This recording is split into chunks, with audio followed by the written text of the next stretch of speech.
అసలు తప్పే లేదు, కడిగిన ముత్యం అని వీళ్ళంటారు. ఓ కట్టలకు కట్టలు పైసలు చేతులు మారినాయి అని వాళ్ళంటారు. ఈడ్చిపెట్టుర్రి అని వీళ్ళంటారు. ఈడ్చిపెడితే ఎట్లయితుందని వాళ్ళంటారు. ఢిల్లీ లిక్కర్ కేసు లీలలు అన్నీ ఇన్ని కావు పొర్రి. పంచాది ఇప్పట్లో తెగేటట్టే లేదు. ఇక హైదరాబాద్కి వెళ్ళి ఢిల్లీలో ఉన్న ఈడీ ఆఫీస్కు పోయిన కవితక్క ఇప్పుడు అక్కడి నుంచి ఇన్నొద్దులు ఎక్కడికైతే పోవద్దని అనుకున్నదో అక్కడికే పోయింది. చిలక జోష్యం నిజంగానే అయ్యింది. వాళ్ళు వీళ్ళు అనుకున్నట్టే అవుతున్నది కదా. ఈడీ ఆఫీస్కి వెళ్ళి కోర్టుకి వెళ్ళి ఆఫీసుకు ఇప్పుడు తీఆర్ జైలుకు అటు ఇటు తిరిగి లోపటికే పోతున్నది గాని బయటికైతే వచ్చేటట్టుగా అనిపిస్తలేదు కవితక్క. మొన్నిచ్చిన 3 దినాల కస్టడీ కూడా ముగిసేటాలకు మళ్ళా కోర్టు సార్ల ముంగటికి తోలుకపోయినరు కవితక్కను. అక్కను అడిగితే ఏం చెప్తలేదు. 14 దినాలు తీఆర్ జైలు కన్నా పంపిర్రు అని అడిగినరట ఈడీ ఆఫీసర్లు. కోర్టు సార్లు కూడా అట్లయితే అట్లనే కానీ అన్నారట. ఏప్రిల్ 9వ తారీఖు దాకా కవితక్కను తీఆర్ జైల్లోనే ఉంచుతారట. ఇటు చూస్తే వచ్చే నెల 16వ తారీఖు దాకా కవితక్క చిన్న కొడుకుకు పరీక్షలున్నాయట. అందుకే పిల్లగానికి పరీక్షలున్నాయి, బెయిల్ ఇర్రి అని కూడా అడిగిర్రట కవితక్క లాయర్లు.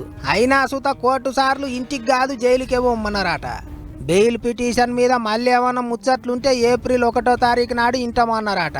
ఇగిదిట్లుంటే ఇంకో దిక్కు కడిగిన ముత్యం లెక్క బయటికి వస్తా అనుకుంటా పోయింది కవితక్క. కడిగిన ముత్యంలో బయటికి వస్తాను, నేను టెంపరీగా జైల్లో పెట్టచ్చు, కానీ దెబ్బతీయలేరు. This is not a money laundering case, it is a political laundering case. గట్లా అయింది. ఇక కోర్టు సార్ల పర్మిషన్ తోని అక్కడనే ఇంటోళ్ళను కలిసిందట కవితక్క. ఆపది సాపది చెప్పుకున్నదట. కవితక్కను గట్టి బందోబస్తు నడుమ తీఆర్ జైలుకు తీసుకుపోయినరు. ఇంకో దిక్కు నిన్న మొన్నటి దాకా ఢిల్లీలోనే ఉన్న మాజీ మంత్రి కేటీఆర్ సారు మళ్ళా పట్నంలో దిగిండు. పార్టీ వాళ్ళు కచబట్టినట్టు చేస్తారని మాట్లాడిండు. నేను అడుగుతున్నా, ఆ రోజు కవితమ్మ సుప్రీంకోర్టులో కేసు ఉండే, స్టే ఉండే, అందుకే అరెస్టు చేయలేకపోయిండు. కానీ ఇలా పగబట్టి ఇంటికొచ్చి ఒక కవితమ్మనే కాదు, కవితమ్మని అరెస్ట్ చేసిండ్రు, 2 ముఖ్యమంత్రులను అరెస్ట్ చేసిండ్రు. అంటే ఎట్లున్నదంటే రేసు ఉరుకుతే నేను ఒక్కనే ఉరకాలి తప్ప ఎవడు ఉండొద్దు ఇక మైదానంలో అన్నట్టు మోడీ గారు ఇలా మొత్తం ప్రతిపక్షాలను అరెస్ట్ చేసే ప్రయత్నంలో ఉన్నారు. గదన్నట్టు ఎక్కడికైతే పోవద్దనుకున్నారో అక్కడికే పోయింది కవితక్క. పంజరంలో ఉన్న శిల్కగా సుకేత్ చంద్రశేఖర్ ముందుగాల్టి నుంచి అంటనే ఉన్నాడు తీఆర్ జైలు అని. మరిగా వాడు ఎసోంటి ఆళ్ళల్లో అన్నాడో గాని అక్కను నిజంగానే తీఆర్ జైలుకు పంపించిర్రు కదా అనుకుంటారు ఇప్పుడు పబ్లిక్.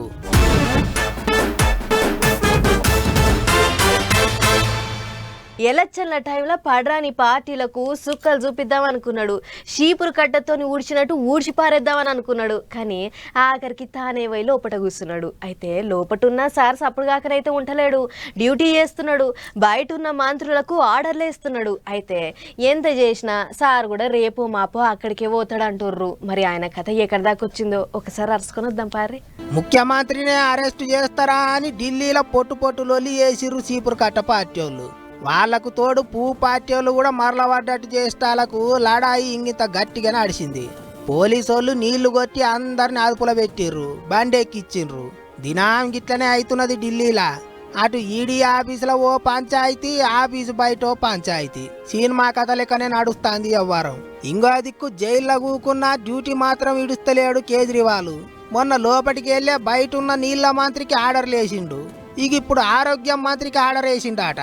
మన దిక్కు బస్తీ దవాఖానాలు లెక్క ఢిల్లీలో మొహల్లా క్లినిక్లు నడుస్తున్నాయి కదా, గా దవాఖానాలలో మందులు తక్కువ కాకుండా చూసుకోవాలి, పబ్లిక్ కు తిప్పల కావద్దు అన్నట్టు చెప్పిండట.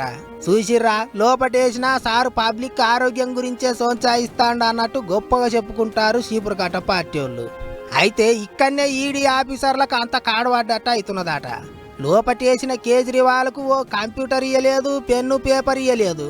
మరిగా బయటున్న మంత్రులకు ఆర్డర్లు ఎట్లా పోతున్నాయి, ఇందులో ఏందో తిరకాసున్నదని దాన్ని కనిపెట్టే పనులు పడ్డారట. జైళ్ళకేంచి బయటికి పేపర్లు ఎట్లా పంపిస్తున్నాడు, ముచ్చట్లు ఎట్లా బయటికి పోతున్నాయో తెలుసుకుంటున్నారట. లేకపోతే ఉత్తుత్తగానే షీపురు కట్ట పార్టీ వాళ్ళే బమ్మిడి లేపుతున్నారా అనేది కూడా తేల్చే పనులు పడ్డారట. అన్నేమో గాని కవితక్కకు పెట్టినట్టే కేజ్రీవాల్కు కూడా ఈడీ ఆఫీసర్లు పరీక్ష గట్టిగానే పెడుతున్నారట.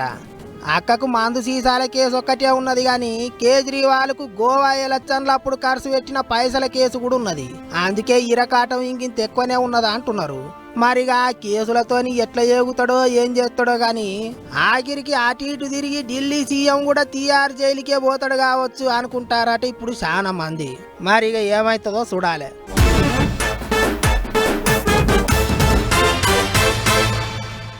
ఎదుటోని మనసులున్న మాటలు గుట్టుగా దాచుకున్న ముచ్చట్లన్నీ మనకు ముందుగానే తెలిస్తే ఇక వాళ్ళను ఎట్లా ఆడియాలనో అట్లా ఆడియొచ్చు. కీలు బొమ్మ లెక్క మనకు నచ్చినట్టు నడిపియొచ్చు. ఇగో అట్లనే ఫోన్ ట్యాపింగ్ చేసుకుంటా దొంగసాటుగా ముచ్చట్లన్నీ మస్తు మందిని ఆగం పట్టించిర్రట ఆఫీసర్లు. లీడర్ల ముచ్చట్లే కాదు, పెద్ద పెద్ద దందాలు చేసేటోళ్ళ ముచ్చట్లు కూడా సాటుగా ఈని అందిన కాడికి పైసలు సపరిచ్చిర్రట. గా ట్యాపింగ్ కథలు మామూలుగా లేవు పొర్రి. ఇగో చూడుర్రి. దొంగసాటుగా ఫోన్ ముచ్చట్లినుడు, వాళ్ళను వీళ్ళను బూగులు పట్టించుడు, పైసలు గుంజుడు. ఇక ఇదే పని చేసిర్రాట పాత సర్కారు వాళ్ళు ఉన్నప్పుడు ఆఫీసర్లు. ఫోన్ ట్యాపింగ్ కేసులో రోజుకో కొత్త ముచ్చట బయటకు వస్తున్నది. పెద్ద పెద్ద వ్యాపారాలు చేసేటోళ్ళు, దొంగ పైసల దందా చేసే అవాలా గ్యాంగులు అసొంటోళ్ళ ఫోన్లు ట్యాపింగ్ చేసి ముచ్చట్లన్నీ ముందే తెలుసుకొని బుగులు పట్టించేదట.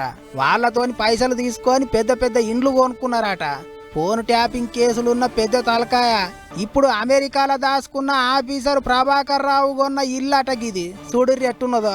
ట్యాపింగ్ కేసులున్న ఆఫీసర్లంతా గిసొంటి ఇండ్లే కొన్నారట. ఇష్టం వచ్చినట్టు పైసలు తిన్నారట. భూములు గీములు గట్టిగానే కొనిపెట్టుకున్నారట. అందుకే ఇక ఏసీబీ ఆఫీసర్లు కూడా రంగంలోకి దిగిర్రట. ఇప్పుడు కేసులో ఇరికిన ఆఫీసర్ల ఆస్తుల లెక్కలేంటివో తెలిసే పనులే పడ్డారట. అంతేకాదు ట్యాపింగ్ కేసులో 2 కారు పార్టీ లీడర్లు కూడా ఉన్నారు అంటున్నారు. వాళ్ళను కూడా లోపటేస్తారని అంటున్నారు. మరిగా ఎవళ్ళు ఏంటిది అనేది ముందు ఎరకైతుంది కానీ నడుమ పువ్వు party leader Raghunandan Rao sir కొత్త ముచ్చట ఒకటి చెప్పిండు. నా టెలిఫోన్ నా కుటుంబ సభ్యుల టెలిఫోన్ కాపాడినటువంటి ఒక బాధితుడిగా నేను మళ్ళీ ఈ రోజు మీ దృష్టికి తీసుకొస్తున్నా రేవంత్ రెడ్డి గారు. నేను ఈ రోజు మీ దృష్టికి తీసుకొస్తున్నా రాష్ట్ర డీజీపీ గారు. ఆగో రఘునందన్ సారు ఫోన్లల్లో మాట్లాడిన ముచ్చట్లు కూడా సాటికెంచి ఇన్నారట. అంతేకాదు కారు పార్టీ పెద్ద లీడర్లను అరెస్ట్ చేయాలి అన్నట్టు మాట్లాడిండు. ఓ దిక్కు ట్యాపింగ్ కేసులనే రోజుకో కథ బయట పడుతున్నదంటే రఘునందన్ సారు ఇంగిన్ని కొత్త ముచ్చట్లు చెప్పుకొచ్చిండు. తవ్వినా కొద్దీ లోతుకు పోతూనే ఉన్నది ఫోన్ల ట్యాపింగ్ కేసు. మరిగా ఏమవుతుందో ఇంకేం కొత్త ముచ్చట్లు బయటకు వస్తాయో చూసుకుంటూ పోవాలి.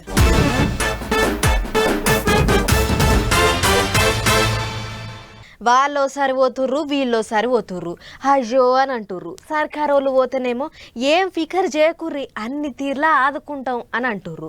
ఏగస్ పార్టీ వాళ్ళు పోతేనేమో గిట్లనైనా చేస్తే ఎవరన్నా వచ్చిర్రా పట్టించుకున్నారా అని దెబ్బిపోస్తుర్రు. మొత్తానికి రైతుల కష్టాల మీద రాజకీయం గట్టిగా నడుస్తున్నది.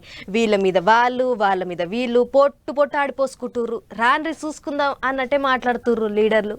వాళ్ళ మీద వీళ్ళు వీళ్ళ మీద వాళ్ళు అది చేయలేదని వీళ్ళు ఇది చేయట్లేదని వాళ్ళు. తెలంగాణలో కాలు పార్టీ వాళ్ళకు షై పార్టీ వాళ్ళకు నడుమ పొట్టు నడుస్తుంది పంచాయతీ. నిన్న మొన్నటి దానక మేడిగడ్డ అనుకుంటా ఒకలెనకొకలు పోయి చూసి వచ్చారు. 4 వద్దులైనాక దాన్ని గాలికి ఇడిచేసారు. ఇప్పుడు ఇగో ఇట్ట రైతుల పంచాయతీని ముంగటేసుకున్నారు. మళ్ళా ఒకలెనక ఒకరు రైతుల కాడికి పోతున్నారు. ఆటంక బడిపడని పార్టీ వాళ్ళని కాడికి పోస్తున్నారు.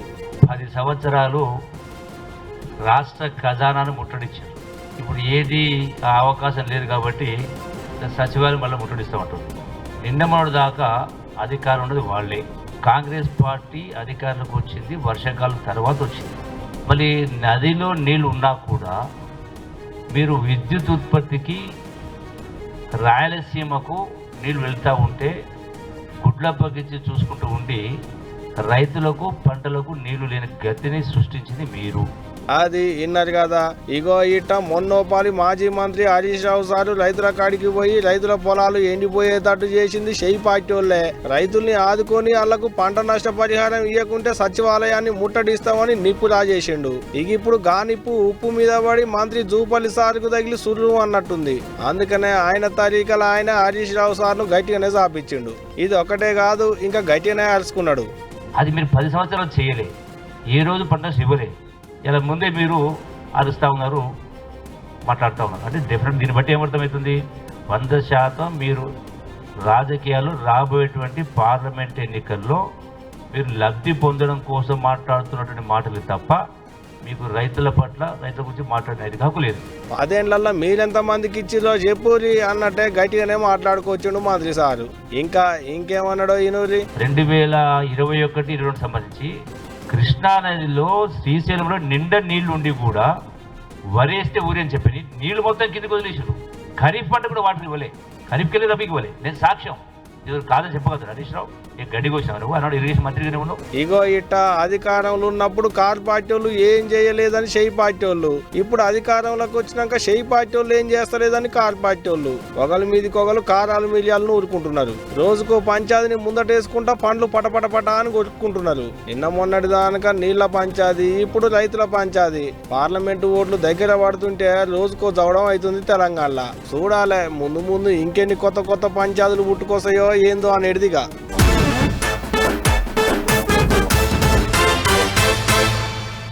చాలా మంది హోలీ పండుగ అంటే రంగులు బుక్క గులాలు జల్లుకుంటారు, నెత్తి మీద కోడిగుడ్లు కొట్టుకుంటారు. గీ నడుమ జరంత మంది అయితే బురద కూడా రుద్దుకుంటుర్రు. కానీ హోలీ పండుగ గోలిగే ఒక ఊరోళ్ళు మనం ఎన్నడూ చూడని ఓ ఇచ్చంత్రమైన ఆచారం పాటిస్తుర్రు. మొదట్లో నేను కూడా అగ్గ గీళ్ళేంది గిట్ట చేస్తుర్రు అని అనుకున్నా, కానీ అటెంక సమజైంది అది వాళ్ళ ఆచారం అని. ఇంతకా ఆచారం ఏందో మీరు కూడా చూడుర్రి. హగ్గ బోనాల పండుగ ఇంకా రానేలేదు, అప్పుడే బోనాలు ఎత్తిర్రు, అందులో మొగోళ్ళు ఆడోళ్ళ ఏషాలు కట్టిర్రేంది అని అనుకుంటుర్రా? జర ఆగుర్రి, ముచ్చటంతా చెప్పుకొస్తాం.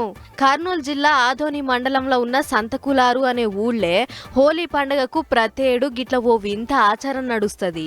మొగోళ్ళంతా హోలీ పండుగ నాడు ఆడోళ్ళ లెక్క తయారయ్యి గుడికి పోతారు. అవునంటే హోలీ నాడు ఊళ్ళో ఉన్న మొగోళ్ళంతా చీరలు లంగా ఓనీలు కట్టి బొట్టు కాటిక కుంకుమ గింకుమ జోరుగా పెట్టి ఇట్లా తయారైతారు. చదువుకున్నోళ్ళు, కొలువు చేసేటోళ్ళు, వ్యాపారం చేసేటోళ్ళు ఎవ్వలైనా సరే చిన్న పెద్ద వాళ్ళు వీళ్ళనకుండా ఇట్లా మొగ మహారాణుల లెక్క ముస్తాబయ్యి ఊళ్ళే కచీర్ కాడున్న రతి మన్మధుల గుడికి పోతారట. అట్లా ఊరు బోనాలు చేసి మంచిగా పుద్దిచ్చి పెళ్లి పిల్ల లెక్క తయారయ్యి నెత్తిల పరికిని వేసుకొని సమురంగా బయలుదేరతారట. అంతేకాదు అట్లా పోతుంటే తొవ్వల ఆళ్ళకు నచ్చినోళ్ళు అవుపడితే తిట్టుకుంటా పోతారట. ఇంకొందరు అమరించుకుంటారట. అట్లా చేస్తే గా మాటలు రతి మన్మధులకు మస్తు పాయరమట. దాంతోని వాళ్ళని సల్లగా చూస్తాడట. ఊళ్ళో ఉన్న మొగోళ్ళంతా కొత్త కొత్త ఆడోళ్ళ బట్టలు కట్టి డప్పు సప్పుళ్ళ నడమ గుడికి పోయి పూజలు చేస్తారట. 100 ఏళ్ల సంధి వస్తున్న ఆచారమట గిది. హోలీ పండుగకు 2 దినాలు నడిచే గీ ఇచ్చంత్రాన్ని చూస్తానికి అటు చుట్టుపక్కల ఊర్ల నుంచి శీతం మంది వస్తారట. రారా మరి హోలీ నాడు అందరి లెక్క రంగులు గుప్పుకోకుండా దేశంలో ఎక్కడ లేని ఇచ్చంత్రాన్ని చూపిస్తుంటే రాకుండా ఎట్లుంటారు? ఏమైనా గమ్మత్తే ఉన్నది కదా.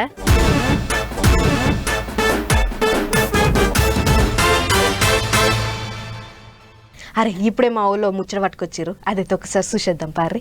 ఈ నడుమ సీఎం రేవంత్ సారు గేట్లు తెరిచినాము అన్నట్టు చెప్తున్నాడు కదా. ఆగో దాని మీద కొంతమంది షెయి పార్టీ లీడర్లు ఏమంటున్నారో చూడరే. డోర్ తెరుస్తాం అంటున్నారు. కాంగ్రెస్ కు మోసం చేసిన దొంగలను కూడా మీరు లోపలికి తీసుకొస్తే అలాంటి మళ్ళీ చచ్చిపోయే ఛాన్స్ ఉంది, కార్యకర్తలు చచ్చిపోయే ఛాన్స్ ఉంది. అబ్బర కొడుకు చూసి గట్టిగా సురుకు పెట్టిండు కదా. సీఎం సారు ముంగట్నే ఆ పక్కన ఊకున్న జంపింగ్ లీడర్ కు గట్టిగా జలక్కిచ్చిండు. ఇక అసలు ముచ్చట్లకు పోతే చేవేళ్ల పార్లమెంటు సీటు ఎట్టెట్ట గెలుచుకోవాలి, దానికి ఏమేం చెయ్యాలి అని లీడర్లను అంతా పిలుచుకొని మాట ముచ్చట చేసిండు ముఖ్యమంత్రి. గదే మీటింగ్ కు వచ్చిండు చేవేళ్ల షెయి party senior leader Kichannagari Lakshma Reddy. మరిగా షెయి పార్టీల లీడర్లే లేనట్టు చేవేళ్ల ఎంపీ టికెట్ కారు పార్టీలకెళ్ళొచ్చిన రంజిత్ రెడ్డికి ఇచ్చిండ్రని నారాజు అయిండో ఎట్టనో తెలియదు గాని మనసుల గట్టిగానే పెట్టుకున్నట్టుంది కేఎల్ఆర్.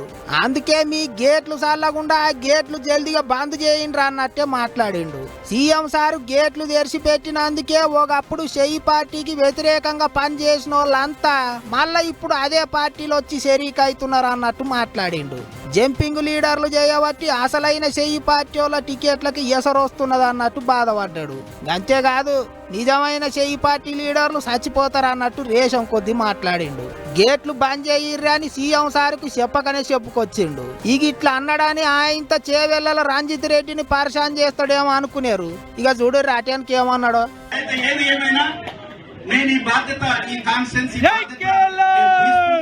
గదా అన్నట్టు ఎట్టనోవా అట్లా తిప్పల పడతాం గాని అన్నట్టు చెప్పుకొచ్చిండు. ఇక ఇది అంతోగెత్త అయితే ఒక్క కేఎల్ఆరే కాదు తత్తిమ షెయి పార్టీ లీడర్లు కూడా సీఎం సార్ గేట్లు ఎత్తిన ముచ్చట మీద గట్టిగానే నారాజు అవుతున్నారట. మొన్ననే వీహెచ్ కాక పద్ధతి కాదన్నట్టు మాట్లాడిండు. ఇంగింత మంది కూడా లోపటనే చేతులు నలుపుకుంటున్నారట. మరిగా గేట్లు తెరిచే పెడతారో మూస్తారో ఏమవుతుందో చూడాలి.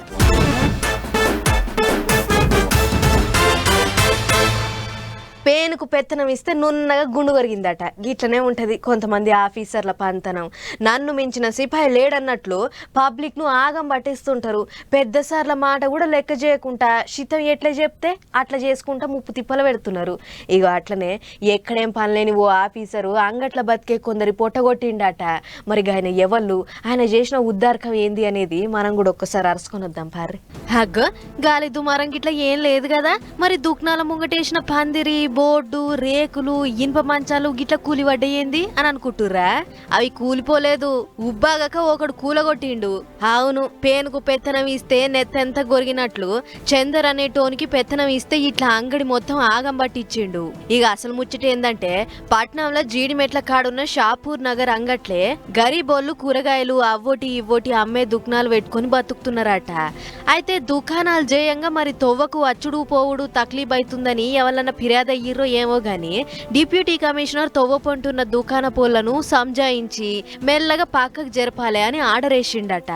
కానీ మొనగాన్ లెక్క పోయిన చందర్ అనే జవాన్ షిడగత్తేశం వేసిండు. పొద్దుగల కళ్ళల నిప్పులు పోసుకొని 4:30కే పొక్లేని తెప్పించి ఇక ఇట్లా అన్ని దుకాణాలు బండ్లు పొతం పెట్టిండట. అయితే ఇంట్లో అన్ని పర్మిషన్లతోని నడుస్తున్న దుకాణాలు కూడా ఉన్నాయట. ఇంకో ముచ్చటేంటిదంటే ఇది గ్రీన్ జోన్ మార్కెట్ అని మున్సిపాలిటోళ్ళు 6 ఏళ్ల కిందనే లైసెన్స్ కూడా ఇచ్చిర్రాట. అట్లయినా కూడా పగబట్టినట్లు అన్నిటినీ ఆగం పట్టించిండు. ఇక పొద్దుగాలొచ్చి చూస్తే అంత ఆగం ఉండేటాళ్లకు మార్కెట్ల దందాలు చేసేటోళ్ళు లొల్లికి దిగిర్రు. ఆత్రంగల పనిమంతుని ఉద్దారకం చేయంగా ఏం తక్కువ 400 ఇండ్లలుండే 2000 మంది బతుకులు ఆగమైనాయట. ముచ్చట తెలిసి కమిషనర్ సార్ గా చందర్ అనేటోని సస్పెండ్ చేసిండట. ఏంటికొచ్చిన అల్పం శాతాలు చెప్పుర్రి, అటు కొలువు వాయే, ఇటు పబ్లిక్ తోని తిట్లవాడే. అందుకే లేని పెత్తనాలు చేయొద్దు అనేది.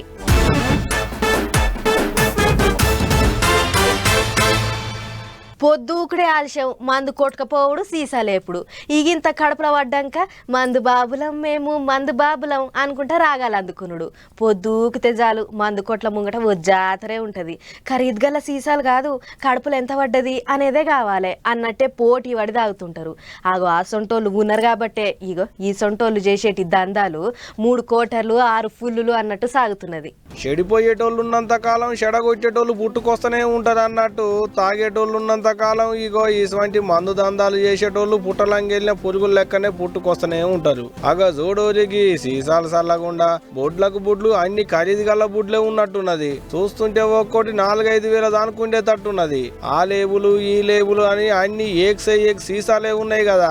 ఇదంతా ఏ మందు కొట్టోళ్ళన్నా ఇంట్లో పెట్టుకొని దొంగ దందా చేస్తున్నారేమో, పోలీసు వాళ్ళు పోయి పట్టుకున్నారేమో అనుకునేరు. కాదు, ఓ ఆర్మీ జవాన్ చేస్తున్న మందు దందా ఇది. అసలు ముచ్చటేందయ్యా అంటే అనంతపురంలో ఉండేటి హనుమంతురెడ్డి అనేట ఆయన BSF లో జవాన్ నౌకరీ చేసి రిటైర్డ్ అయిందట. అప్పటి సంది నెల ఆర్మీ కోటలు ఆయనకి ఇచ్చేటి మందు సీసాలు తెచ్చుకొని చుట్టుముట్టుండోళ్లకు ఎక్కువ తక్కువ రేట్లకు అమ్మేటోడట. మరి పైసలు ఎక్కువ వస్తున్నాయి అనుకున్నాడో లేకుంటే ఈ దందేదో మంచిగున్నది అనుకున్నాడో ఏమో తెలియదు గాని ఆయనతోని రిటైర్డ్ అయిన వాళ్ళ పేర్ల మీద కూడా ఇట్టనే నెల మందు సీసాలు తెచ్చుకొని ఇంట్లో పెట్టుకొని మందు దుకాణం తెరిచిండట. మరి అట్ట ఎవరు మతలాబిచ్చిల్లో ఏమో గాని పోలీసు వాళ్ళు చక్కగా పోయి ఇంట్లో పెట్టిన సీసాలను పట్టుకొని సీజ్ చేసేరు. అగ చూడు ఎన్ని సీసాలు ఉన్నాయో, ఎన్నెన్ని తీర్ల మందు సీసాలు ఉన్నాయో, ఎర్రటి నల్లటి ఆకుపచ్చటి అన్ని కలిపి 300 సీసాల కంటే మీదనే ఉన్నాయట. ఏం తక్కువ 5.5 లక్షల దానికి ఉండేటికి మందు సీసాలను పట్టుకొని అన్నిటిని సీజ్ చేసేలాట. ఇక ఇప్పుడుకి సీసాలన్నింటినీ పట్టుకపోతున్నారు పోలీసు వాళ్ళు అనేటి ముచ్చట ఎరకైనాక మందు బాబుల గుండెల్లా గుండు సూదులు పెట్టి గుచ్చినట్టు 5.5 కావచ్చు పోండ్రి. కాదా మరి ఆర్మీ మందు గొంతికల పోతే మెత్తగా జారుతుందని మా పాయిలంగా తాగిన వాళ్ళకు నోళ్లు కట్టేసినంత పని చేసే ఉండదా మరి. ఏదైతే గాని ఆర్మీ ఉద్యోగినని అడ్డమైన దందాలు చేసేటి హనుమంతురెడ్డి సంగతే ఏం చేస్తారో చూడాలిగా.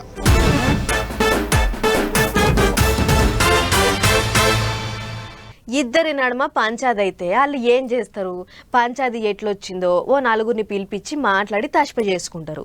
ఇద్దరు ఇట్లా తప్పే వల్ల చేసిర్రో వాళ్ళకు జరిమానా కూడా చేస్తారు.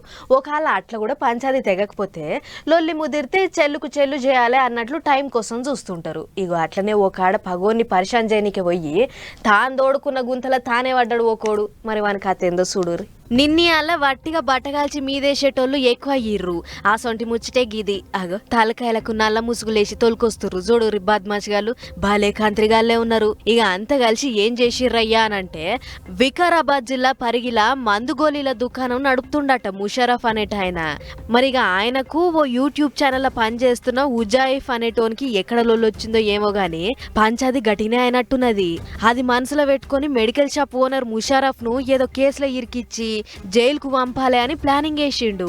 అందుకే ఏం చేసిండో చూడుర్రి పోలీసు వాళ్ళు చెప్తున్నారు. హైదరాబాద్ లో ఉన్నటువంటి ప్రశాంత్ పెద్దమాదారము హైదరాబాద్ లో పనిచేస్తాడు. అతని దగ్గర నుంచి ఈ గాంజా తెప్పించుకొని ఇతని కారులో పెట్టి కేసు పెట్టించాలని ప్రయత్నం చేసిండ్రు.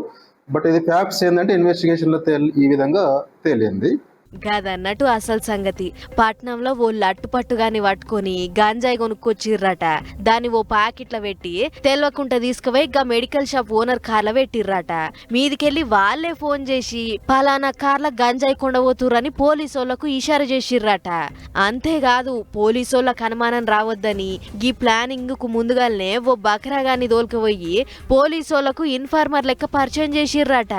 గంజాయి అమ్మేటోళ్ళుంటే ఇన్ఫర్మేషన్ ఇస్తాడని కూడా చెప్పిర్రట. అట్లా ఇక డౌట్ కొట్టకుండా వాంతోనే పోలీసోళ్లకు ఫోన్ చేపిచ్చిర్రట. అయితే ఇంత పెద్ద ప్లానింగ్ వేసినా పోలీసోళ్ళు అటు గుంజి ఇటు గుంజి ఆఖరికి అసలు గుట్టురాటు చేసిర్రు. పగోన్ని కేసులో ఇరికిద్దామని ఉజాయిఫ్ అనేటోడు కార్ల గంజాయి పెట్టి వాడే పోలీసోళ్లకు ఫోన్ చేపిచ్చి దొంగ నాటకం ఆడిండని కనిపెట్టిర్రు.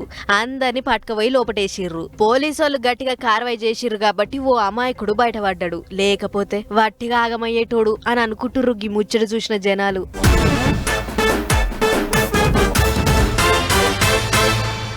చలో మరి ఇవన్నమాట ఇయాల్టి పటాస్ న్యూస్ ముచ్చట్లు. ఇంకా ఎపిసోడ్లో మళ్ళీ కలుసుకుందాం. నమస్తే.